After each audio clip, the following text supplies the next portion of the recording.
दिवाली क्यों मनाते हैं? इतिहास में कभी कुछ महत्वपूर्ण घटनाएं हुई हैं, उनके उपलक्ष्य में ही आज त्योहार मनाए जाते हैं।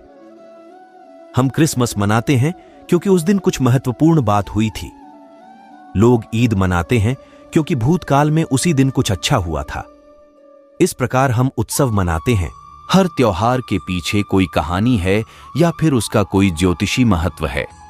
जैसे करवा चौथ पूर्णिमा का चौथा दिन होता है, जिसमें महिलाएं पूरा दिन अपने पति के कल्याण के लिए व्रत करती हैं और फिर उसके बाद उत्सव मनाती हैं व अच्छा भोजन करती हैं। यह प्रथा है और इसके पीछे कुछ कहानियां हैं। दीपावली ज्ञान रूपी प्रकाश द्वारा अज्ञान रूपी अंधकार को समाप्त करने का उत्सव है। आइए दीपावली में सुदर्शन क्रिया का ज्ञान रूपी दीपक जलाएं और स्वास्थ्य, आनंद एवं समृद्धि पाएं। इसी तरह दिवाली जो प्रकाश का त्योहार है, उसके पीछे भी कुछ कहानियां हैं। इनमें से एक है कि इस दिन श्री राम 14 साल के वनवास के बाद वापस घर लौटे थे। नरकासुर कौन था? नरकासुर के वध की कथा दिवाली की कहानी। एक अन्य कहानी के अनुसार एक दुष्ट व्यक्ति जो सबको परेशान करता था, उसकी हार हो गई और फिर उससे पूछा गया कि उसकी आखिरी इच्छा क्या है। तब उसने बोला कि जिस दिन पृथ्वी पर उसका आखिरी दिन हो, उस दिन पृथ्वी का प्रत्येक व्यक्ति दिया जलाए और अज्ञान रूपी अंधकार को दूर करके उसकी मृत्यु का उत्सव मनाए। देखिए, यह कितनी अच्छी इच्छा है, वो भी एक ऐसे इंसान की जो हिटलर की तरह था, लोगों को कष्ट देता था। श्री कृष्ण की पत्नी सत्यभामा ने उसे युद्ध में पराजित किया था। वह इतना शक्तिशाली था कि कोई भी पुरुष उसे परास्त नहीं कर पाया था। लेकिन जब उसके सामने एक महिला आई तो उसने ज्यादा ध्यान नहीं दिया। उसने सोचा, यह महिला क्या कर सकती है? मगर वास्तव में महिला ने ही उसे परास्त कर दिया।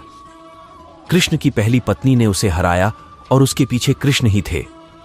उसका नाम नरकासुर इसीलिए पडद्दा था क्योंकि वह जहां भी जाता था वहां लोगों को कष्ट देकर उस जगह को नरक बना देता था। इसीलिए मरते समय जब उससे पूछा गया कि अब तुम्हारी आखिरी इच्छा क्या है, तब उसने कहा, मेरी आखिरी इच्छा है कि मेरी मृत्यु सबके जीवन में प्रकाश लाए। तो फिर सभी लोगों ने दिए जलाए, जितने हो सके उतने अधिक दिए जलाए, जीवन का उत्सव मनाया। सभी कड़ीडिडियचवाहट भूलकर जीवन को उल्लासित होकर मनाया और इसी तरह दिवाली का जन्म हुआ। इसी तरह बहुत सी कहानियां हैं। 14 वर्ष के वनवास के पश्चात भगवान राम के अयोध्या लौटने की खुशी में मनाई जाती है। दिवाली माना जाता है कि दीपावली के दिन अयोध्या के राजा राम अपने 14 वर्ष के वनवास के पश्चात लौटे थे। अयोध्या वासियों का हृदय अपने परम प्रिय राजा के आगमन से हर्षित हो उठा था। श्री राम के स्वागत में अयोध्या वासियों ने घी के दीपक जलाए। कार्तिक मास की सघन काली अमावस्या की वह रात्रि दियों की रोशनी से जगमगा उठी।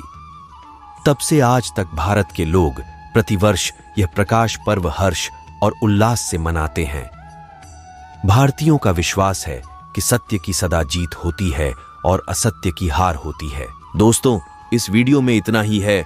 बस अपना ख्याल रखिए। भगवान श्री कृष्ण की कृपा प्राप्ति के लिए कमेंट बॉक्स में जय श्री कृष्ण जरूर लिखिए।